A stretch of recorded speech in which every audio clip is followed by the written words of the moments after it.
Bismillahirrahmanirrahim. Assalamu alaikum. You're watching News on News. I'm your host, Khalid, and we are going to continue our discussion on the Kashmir issue. Today is the 45th day that the people in Indian occupied Kashmir are under clampdown, are under curfew.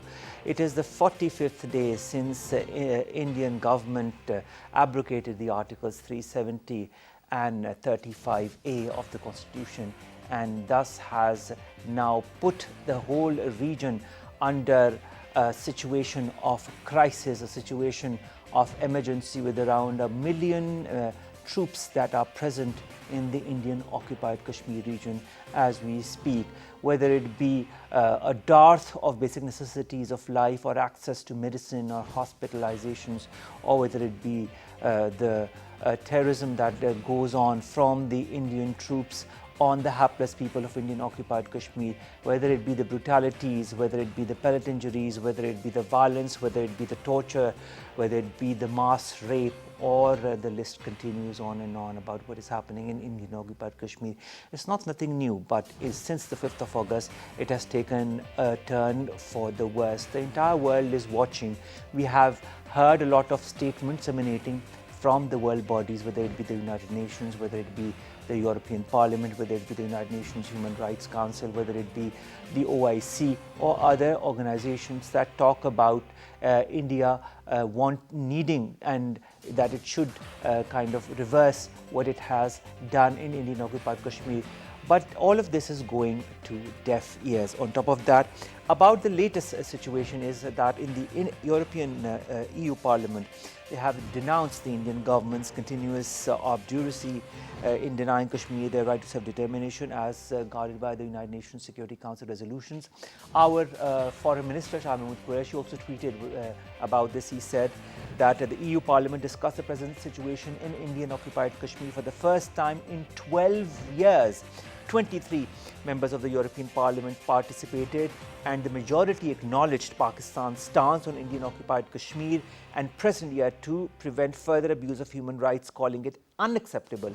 Indian actions pose a threat to the regional peace situation. Now, on top of that, there also has been a very inflammatory statement coming from India's Foreign Minister Subramaniam Jaishankar, who told a news conference yesterday that the Indian position in Azad Jammu and Kashmir, and I repeat, Azad Jammu and Kashmir, not Indian occupied Kashmir, has always been and always be very clear. It is part of India, and we expect one day that we will have the jurisdiction, physical jurisdiction over it. That is the Indian Foreign Minister stating that while addressing the news conference on Tuesday. The things are not going for the better. In fact, we see that it is going for the worse, but Pakistan is doing its utmost efforts to apprise the world body, to exert pressure on India to revert what it has done since the 5th of August this year. Both the Pakistani and the Indian leaders are also set to meet US President Donald Trump in the United States on the sidelines of the United Nations summit that is to begin shortly. To talk about that more, what are the updates as far as the situation in Indian occupied Kashmir is concerned, what has been done, what needs to be done. We've been joined by three eminent guests, eminent panelists. Let me introduce them to you one by one. On my very right is Dr. Asma Shakir Khaja. She's a foreign affairs expert. Dr. Saba, thank you very much to have joined us. Our second guest is a regular, Arslan Rizvi Saab. You're a former ambassador. Arslan Rizvi Saab, it's a pleasure to have you back. And our last guest is Air Commodore retired Basit Basi. You're a senior analyst. Sir, pleasure to have you here on the show. Let's begin with you, Dr. Asma. Dr. Asma, I kind of summarize what has been happening of late and the latest development that have been happening, whether it be the European Union Parliament that speaks up openly, or whether it be the Indian Foreign Minister that also speaks up openly this time about Azad Jammu and Kashmir. How do you view these developments that are emanating from the international arena and also from India? I think as a student of foreign policy that the more international community and Pakistan are asserting the issue of violation of human rights and the centrality of Kashmir, the resolution of Kashmir in order to forge peace in South Asia, the Indian government is also stepping up and hardening their point although they are like for last 72 years Indians are claiming Azad Jammu and Kashmir, it's not a new stance, but now they are forcefully asserting it. So this means that they are trying to divert the attention and focus of the government of Pakistan. Are they frustrated? Kashmiris, it's yes, this it shows their frustration, but still they quite cunningly they want to divert the focus of Pakistan and Pakistani government and the Kashmiris themselves, so that instead of talking about Indian occupied Kashmir, we start talking about our legitimate right on Azad Jammu and Kashmir. So that would not only waste our energies and focus and campaign, which we are rigorously following on international platforms. It's European Union is only one international platform. We are talking about it in UNO and other and human rights organizations. OIC. OIC, our foreign minister is visiting and talking to different foreign ministers and prime ministers about the situation Also of talking on the Kashmir. telephone. So, this is our proactive diplomacy, but somehow India thinks that by talking, like if Azad Jammu and Kashmir, what they say, their stance is legitimate, then why there is curfew in Indian occupied Kashmir for 45 years? As their national security advisor said, that that I'm sure that Kashmiris are happy with the revoking of 370.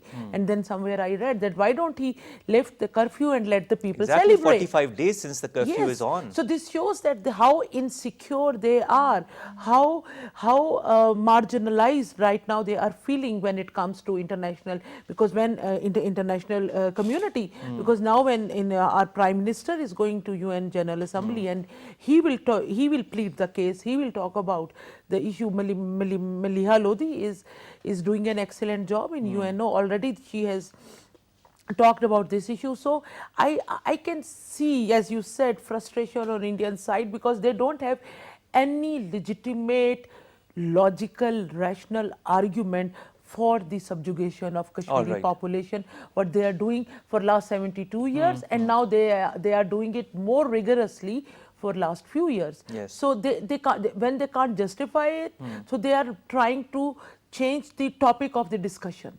That instead of Divert attention of the world community. Indian occupied Kashmir, let's talk about Azad Jammu and Kashmir. All right. Aslam Rizvi Saab, do Indian diversionary tactics work in your point of view? In this whole world diplomacy, you've been a part of it for a very long time. Do you feel, as a former diplomat, that in the past and in the present, the Indian diversionary tactics, their move to divert attention when there is a genuine issue present in their own country, works, or has it worked in the past as well? Well, it is the statement made by the Indian diplomat is laughable, is what I can say. And I think it was directed more for domestic consumption rather than international audience because of the reaction to what has happened since 5 August internationally in the media, in the parliaments, the congressmen, in the European Union, the OIC, you name it, the American lawmakers as well. And the lobby which has come. So it has come at a time when I think the Indians are starting to worry. Is this going to backfire on us? The fact that they are wanting to claim jurisdiction over the Azad Jammu and Kashmir is laughable, as I said earlier. Why? Because the illegality of the action taken by India on the Indian occupied Kashmir. They are wanting to say that Kashmir is part and parcel of India, and that's what we have done. We have absorbed it, done away with the special status from there. And since it's a disputed territory has been acceded to Pakistan, to India, we have a right to claim also on Azad Kashmir. But the fact is that it is not a part of India. It is not recognized by anyone as part of India. The fact that it is an international dispute has been highlighted by the Secretary General, the meeting of the United Nations Security Council, which endorsed this fact from there. And the most important, the illegality, the only fig leaf they had for any status on Indian occupied Kashmir was the Article 370.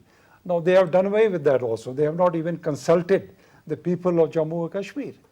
So the fact remains Let that alone their own judiciary for that aspect. judicial and their own Supreme Court has done that. So this was really done, as rightly said, is diverted, but it is not fooling anybody from outside. All right. The reality is well known that the Kashmir, India has no right to claim jurisdiction of the occupied Kashmir, leave alone talking about Azad Jammu and Kashmir.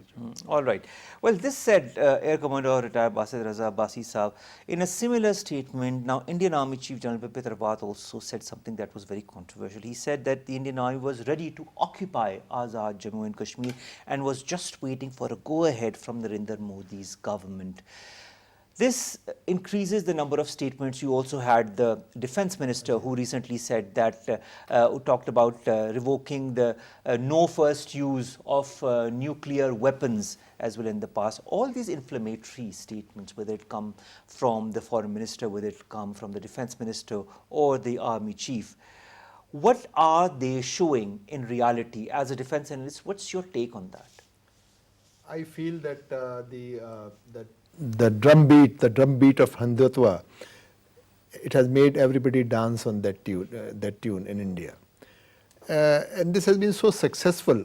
You must have noticed the people who are generally considered more secular, like Rahul Gandhi and Shashi Tharoor, even they had to come out and say that J&K is part of Kashmir, of India, which is legally not correct. And according to their own constitution, it was not correct.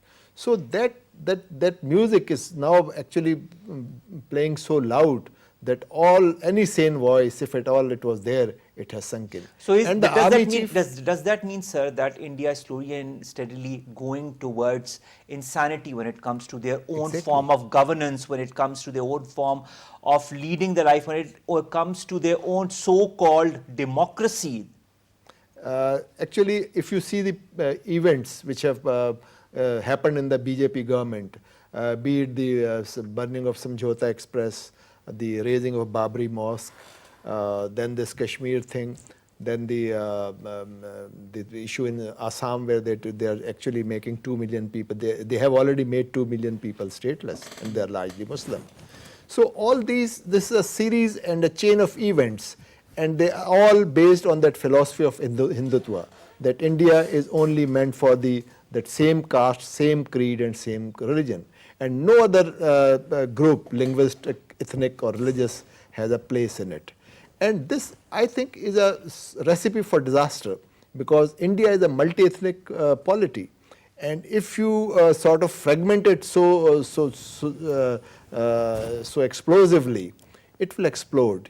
It will not stay. So I think, actually I was very surprised from the statement from Jaishankar, because he's a bureaucrat, he's a seasoned bureaucrat, and bureaucrats are very selective in their words. You can expect such belligerent and bellicose statements from politicians, because they are not so selective, they are not so discreet. But from this man, he says that they are expecting to have physical jurisdiction. It's a very strong words. Yes. I mean, this almost tantamount, it's synonymous to physical occupation by force. So, and another part of his statement is that people are talking about Kashmir, but don't worry, because our position has prevailed and it will prevail. So this is height of arrogance, that the whole world, they have condemned in many ways, and especially about the human rights violation. From all corners of the world, there's been a voice has been raised, and yet he seems to not care about the world opinion also. This is height of arrogance. That is true. That is, of course, the voice that is coming out from the Indian side, and this is a voice that the world is understanding to be very negative and very controversial. We'll be back after a short break. Stay with us.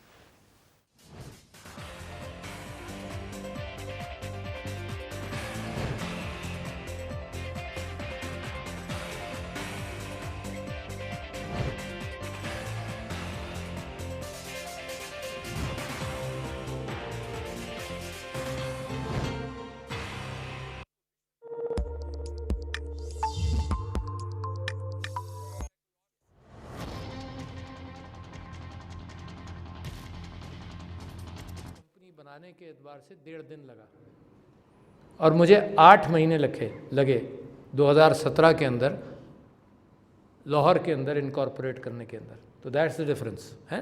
اب وہ difference رہے گا.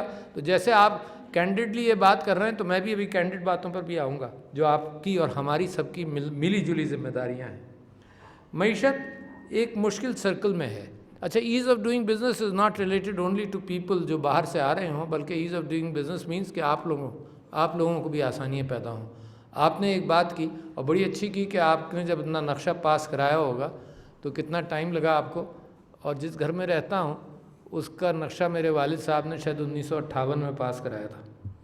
تو تازہ صورتحال اسی گھر کی بتاؤں جس میں رہتا ہوں کہ میرے, اور وہ ریزیڈینشل ایک سوسائٹی ہے جس میں بیچ میں ایک کمرشل ایریا تھا, مسجد تھی اور ایک ریزیڈینشل ایریا ہے. اور مجھ سے ڈائیگنلی اپوزٹ جو گھر ہے اس کے اوپر 14 منزلہ عمارت کی اجازت مل گئی. یہ 3-4 سال پرانی بات ہے. میں نے جناب وکیل کیا, مقدمہ کیا, اس معاملے کو رکوایا. تو پاکستان کے اندر ایک ٹریڈیشن یہ رہا ہے کہ ایز آف ڈوئنگ بزنس کے اندر آپ سارا بزنس کر سکتے ہیں ایز لانگ ایز آپ ٹیبل کے نیچے کوئی ایزینس پیدا کرتے چلے جائیں.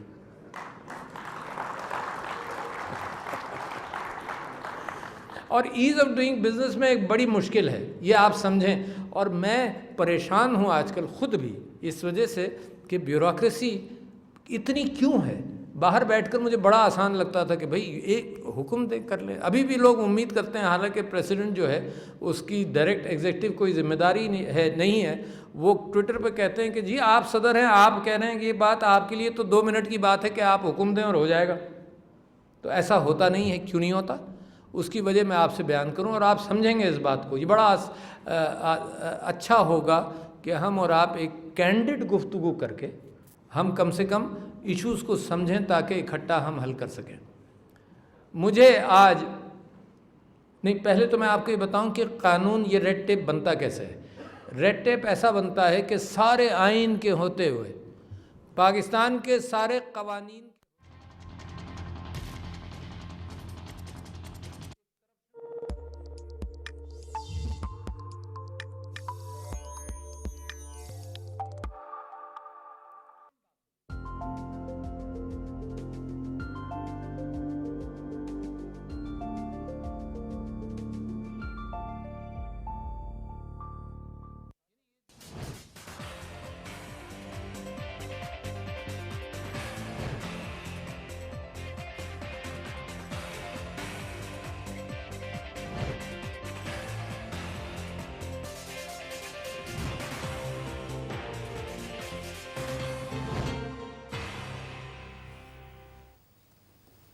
Welcome back. You're watching Views on News, and we're talking about the 45th day since the abrogation of Articles 370 and 35A and the situation in the region since clampdown on the hapless people of that region.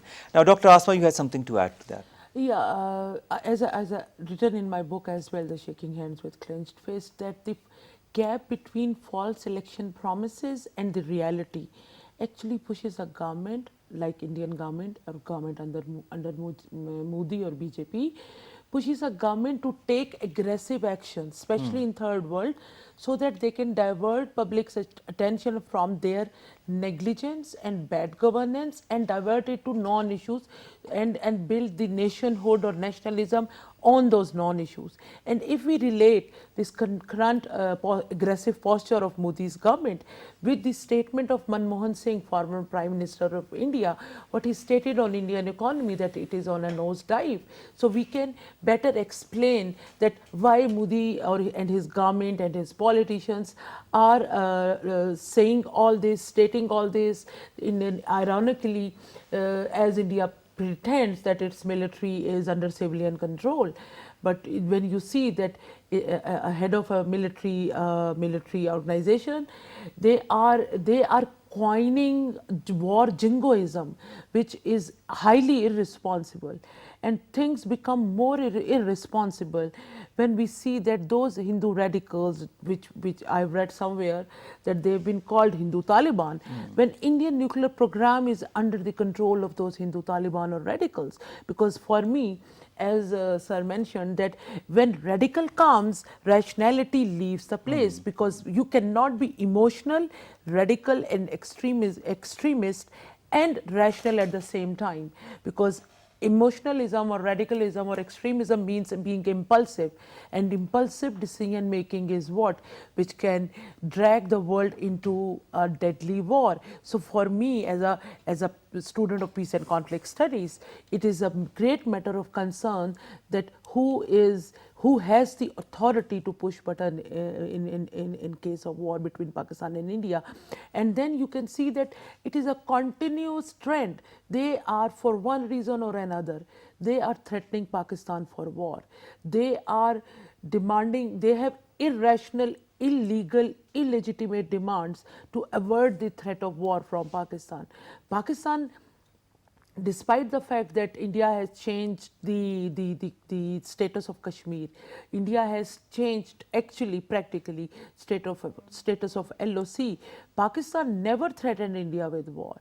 Pakistan never threatened India that we will use violence to occupy. Pakistan will definitely never occupy to liberate Kashmir. We never use this term because first of all we are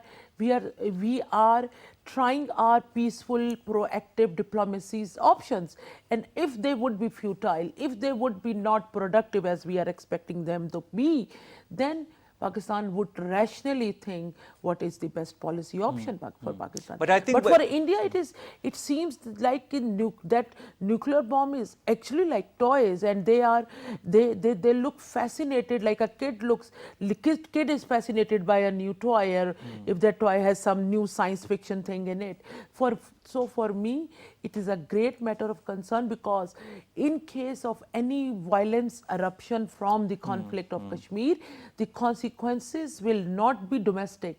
Consequences will neither be regional, they would be international in terms of environment, in terms of climate, in terms of misery, and in terms of changing the balance of power in international system. So this claim of India that one Kashmir is their internal matter, or they can, Pakistan and India or can a bilateral resolve, matter, or which a they never bilateral, have, they say on international circuit, but they never admit it yes, here. so that is a fake claim, because international law says that if a conflict has international impact, and if a conflict has the potential to endanger international security or international peace, it is no more a bilateral or internal conflict, especially if the concerned government is unable to resolve it amicably with the consent of people or nation peacefully within the framework of their constitution, which the Indian government is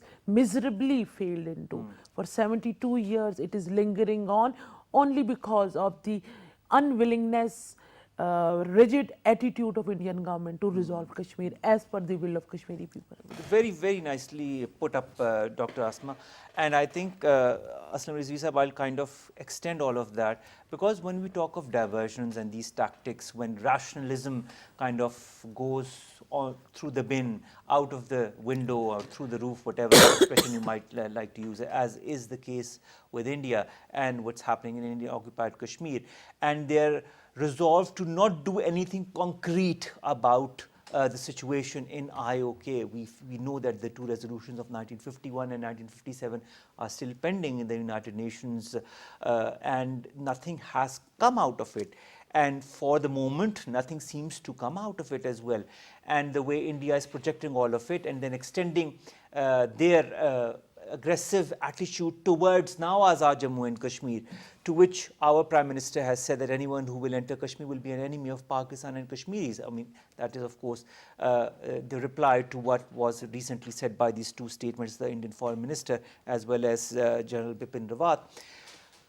Pakistan's stance to defend itself on the regional level, on the national level and on the international level, and to portray its point of view, whether it be about Pakistan-India relationship or the Kashmir dispute. How successful has Pakistan been? As a diplomat, I'd like to know your point of view. I'd like you to be very candid on that. Well, let's face the facts. Pakistan has been preoccupied with political instability as well as economic hardship over the past couple of years. India has clearly taken advantage of that and made this move. It coincides with other events in the world as well. But having said that, one of the main outcome of the Indian action has been to galvanize Pakistan internally in support of the Kashmiris. We have succeeded in getting the world to focus on Kashmir. International media, we mentioned about the parliaments, we mentioned about the number of personalities, etc., who have done that. So the world is now conscious of the situation in Kashmir. The talk about a war and a nuclear war, this kind of things, you must see this in the context of rhetorics in the background of this. I mean, Defense Minister said something from there. We have also Sheikh Rashid here talking about nuclear war and so on. I think neither India nor Pakistan would like to see a nuclear conflict here, because not only affects bilaterally, regionally, but to the world. And I think Modi may be many things, but I hope he is not that insane to think in terms of embarking on a nuclear venture. Now, having said that, the fact of the matter is that the danger lies from the fact that the action taken by India has pushed the Kashmiris their back to the walls. There is nothing left for the Kashmiris except to reject the action by India and do it with more vigor, do it and to go towards intifada. Now, obviously, this is one of the reasons that the clampdown is continued on Kashmir. They're not allowed to communicate, they're not allowed to go outside, because India well knows that once you lift this clamp here, there will be massive demonstrations and so forth. That could lead to repressive measures by India itself. It would mean more use of pellet guns. They've used cluster bombs. They've done, paraded naked people and so on. We've seen the atrocities. There's one, unimaginable atrocities that you can see on the videos. It's, we're literally skinning the Kashmiris and removing their innards and so forth. So it is beyond, imagination, the kind of thing that they are doing from there. Now, the danger here lies, but when this thing will happen, naturally, they will be forced to say that there is cross-border support, terrorism is coming from there. And then they will start trying to divert attention from there, escalate the line of control, firing from there. And that is where the danger of a war breaking out by accident is what is worrisome from here. All right. And again, I will say this, that by India saying that nuclear war, Pakistan also warning against the possibility of a war breaking out, is helping to focus the world community to think in terms of this reality that can happen. So it is helpful in some ways when they talk in those lines. And India has rejected the international course of action for Kashmir issue. They have rejected bilateral issue. They have rejected Well, what's very funny is that at Biarritz or at other fora, Narendra Modi Sahab very effectively says, oh, but it's a bilateral issue, it's for the both countries to decide. But in fact, it's never been a bilateral issue. They have never involved Pakistan in any discussion on Kashmir. Exactly. I mean, similar, for all. It would have been resolved for last 72 years. Exactly. Similar agreement for all practical purposes is gone, and as much as the line of control is gone from there. But one mustn't forget the very recent statement made by President Trump. He says, despite the fact that during the G7 summit, the Modi sitting next to him has said, well, it's a bilateral matter. Mr. Trump has said good progress has been made, seeming to suggest that there is still an attempt by United States to try and diffuse the situation. They realize the gravity of the situation that is lying here, and bilateral, international intervention is not going to be overlooked completely. So this All right. All right. This is interesting. This is something that I'm going to discuss a little bit later in the program. But before that, will war, in your point of view, Basit the Basisa, be accidental or deliberate from the Indian side? What's your opinion on that? Actually, India is waiting for If it an happens, opportunity. I mean, this is just a question mark. Actually, they're waiting for an opportunity, as we saw during Because February. the false flag operation option has been highlighted by our leaders, whether it be our Prime Minister or our Foreign Minister, on more than one occasion, that this is what the reports that they've received indicate. And also what we've been hearing now from the Indian side also indicates that they're trying to do something. That's right. If you just go a few months back, there was a lot of talk from Indian side about the terrorism from Pakistan. I mean, it meant from Pakistan. So now they are actually waiting for an opportunity and trying to create a situation where they can prove to the world that again Pakistan is sending terrorists or involved in terrorist activities. So it is their desire that such an event should happen, and if it doesn't happen, they might create one like they did in Pulwama, and all those things are, the track record is quite clear.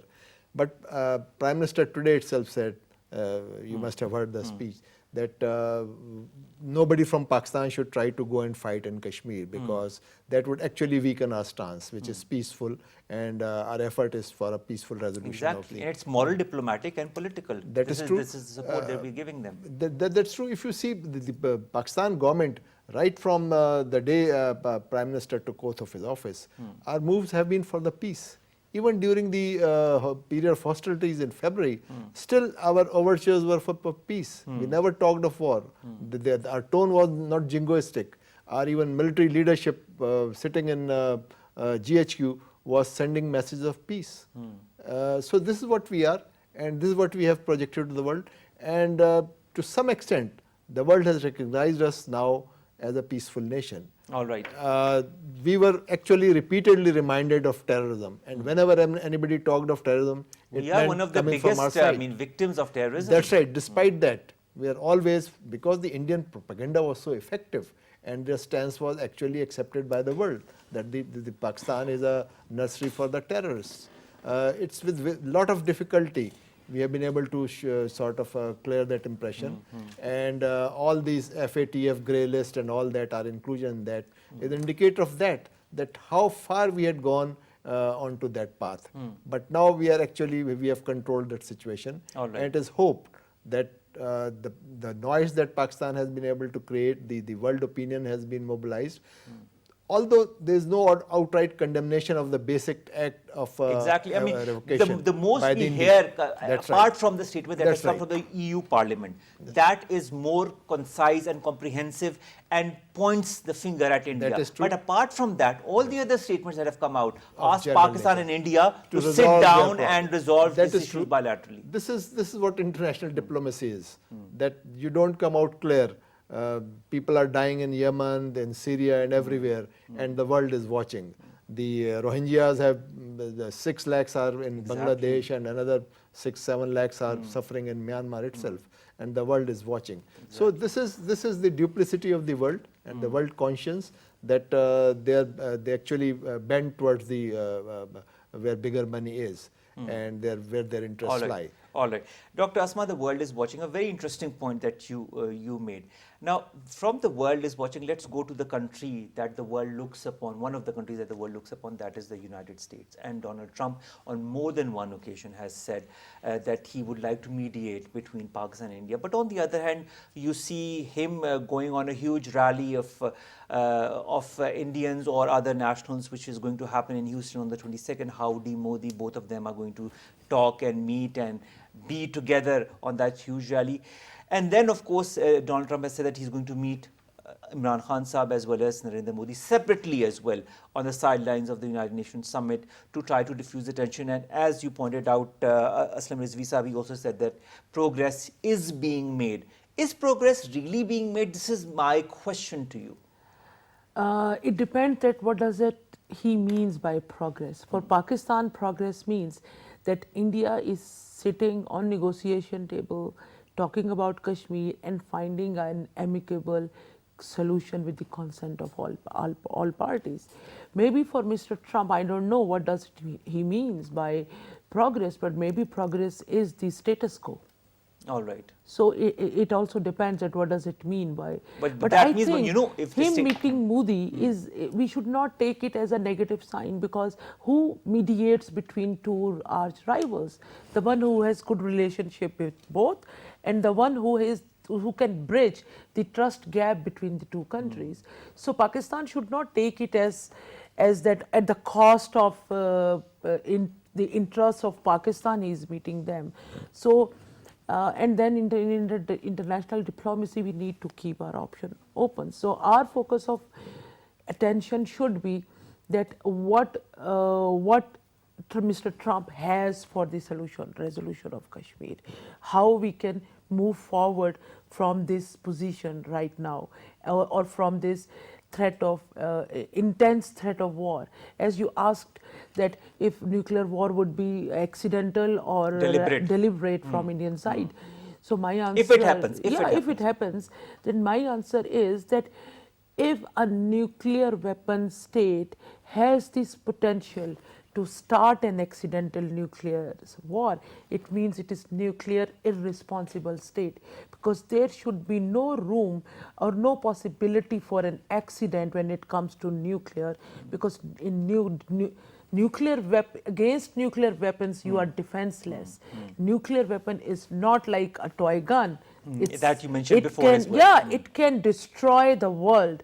So, and then India and Pakistan are entangled between a paradox of perceptions, leading to paradox of interpretation, resulting in paradox of response.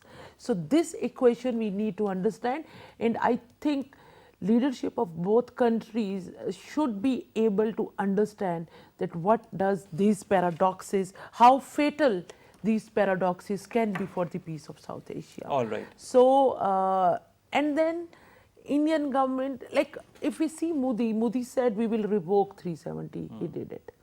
After Pulwama, Modi brought the situation in BJP government to really, really intense and dangerous affair.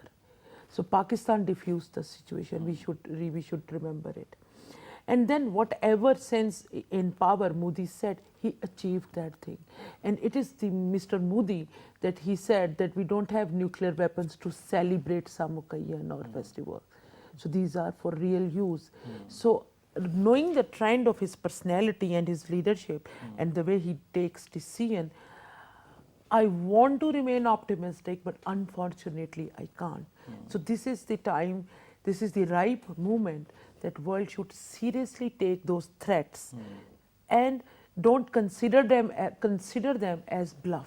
These are real potent threats which the world needs to address for the security of international system. Aslam Rizvi Saab, the world, again, I'll come back to the quote that Basit Saab said, the world is watching. Now, the world is watching, and the world needs to be more responsible when it comes to do nuclear states such as Pakistan and India, especially in the context of the aggression that is happening in Indian-occupied Kashmir, not since now, but since decades, and now it has taken a new turn for the worse. The world, how much responsibility lies on the world powers, whether it be the US, whether it be China, whether it be Russia, whether it be the EU, whether it be other important countries, the Middle East, the Arab world, how much of what is the onus of responsibility under the present circumstances on these different, how should I say, members of the world community who have important stakes in the region? Yes, of course, they have huge responsibility. But then again, the geopolitics and the national interest and the economy, they come into play. We haven't got to that tipping point where a change, a substantive change can be expected from them. What has happened now is a start, and I think it'll take some years before we come to that position how Can we afford to wait a few years? well, This is what I'm as trying to long as we understand. are able to sustain and contain the region, stop the possibility of going into a war, leave alone a nuclear war from there. But there is an inherent danger because, you know, the West has always been worried about the nuclear policy of Pakistan, the nuclear weapons. But they've never been afraid of the nuclear policy of India, have they? I mean, there's a civil nuclear deal between the US and India. I was about to come to that, and not only that, that the Pakistan's nuclear weapons coming into the hands of fundos and radical elements. I mean, that's very funny because in Now, India, what's look happening right What is now? happening? There you have the Hindutva policy, they are the radicals, look what they're doing to the country and so on. That is where the real danger lies. And they are lies from there. expansionists as well. And the Exactly. expansionists as well. Now, and then again, you know, to think that they are going to be thinking in terms of literally having a final solution, the Hitler kind of a solution in Kashmir, genocide and so forth. That's what they're thinking. Like and Bosnia in the kind past of, as well. This kind of Yes. mindset, you know, is even on the President of the United States of America. I mean, he talked about Afghanistan. He said, I can solve this problem in 1 week, drop the mother of all bombs and so on, devastate the whole country.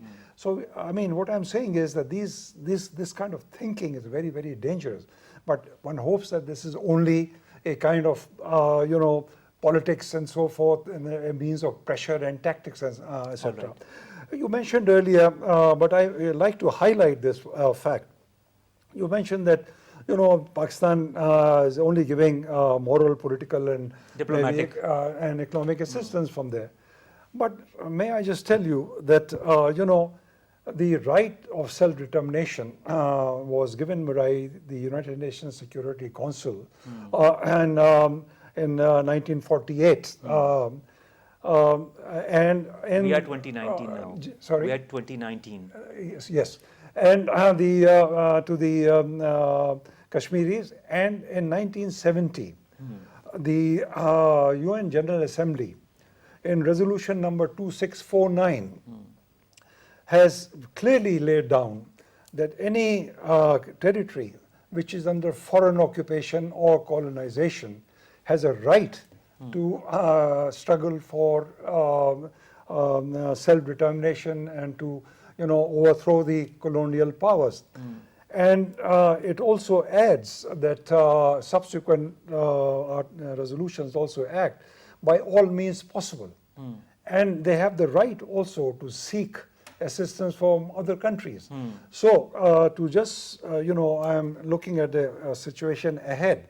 And different options. And the option, the military option to supply them support if they are so asked by the Kashmiri is not something that is not legally overlooked by the United Nations. You have a right to support. So do the Taliban and the Muslim countries who want to come to the assistance from there. It's a different matter that we don't want to show this because it might be turned into that Pakistan is becoming an aggressor and so forth, and, you know, it is the Islamic countries helping the Taliban, and the Muslim dimension comes into it. But the fact remains very much that it is very important that our focus today on Kashmir should be on two aspects of it. One, the right of self-determination of the people of Kashmir. Secondly, human rights violations that are taking place. Our relations with India are now gone as far as other issues are concerned. The core issue has now gone back to Kashmir. We are at the moment, there is We can't nothing think of but- anything else apart from Kashmir because of the situation that exists there. My final question to you, Air Commodore Basit Basi Saab, is in this situation when, as Aslam Rizvi points out, the focus should be on the right of self-determination and the human rights situation, what options, I'd like you to give us a very brief answer, what options does Pakistan have at the current moment? Keeping in view also the United Nations Resolution 2649, also the other options, but Pakistan saying that it only wants to kind of be there diplomatically, politically, and morally for the people of Indian occupied Kashmir. What options does Pakistan have? I feel that we should have something overt and something covert. All right. Overt is what Pakistan is doing. We are talking to the Prime Minister is talking to various heads of states, and Foreign Minister is talking to foreign ministers of various countries. This is one way of keeping them engaged and keep the issue alive. And our diaspora has been activated, although not sufficiently. They should be more proactive. All right. Like the Modi show that's going to be take place on 22nd in Houston is arranged by the Indian diaspora. Yes. Why can't our Pakistani diaspora do the same? As I said before, why has this not produced Nikki Haley or Kamala Harris in the United States?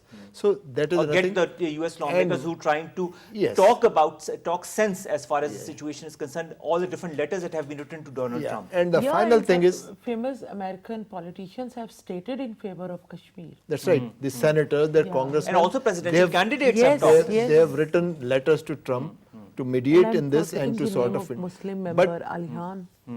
but this is what I'm saying, that this is what Pakistan has been successful, and this Pakistan must All right. keep at it and All right. up the ante. All right. But our foreign policy should be very closely discussed with the Chinese. All right. And As well. that We should factor keep them is in- very in the loop. important. That is the polarity on which we can rely. Exactly. The American polarity is not reliable. All right. But we need to keep it engaged because it's powerful, it's potent.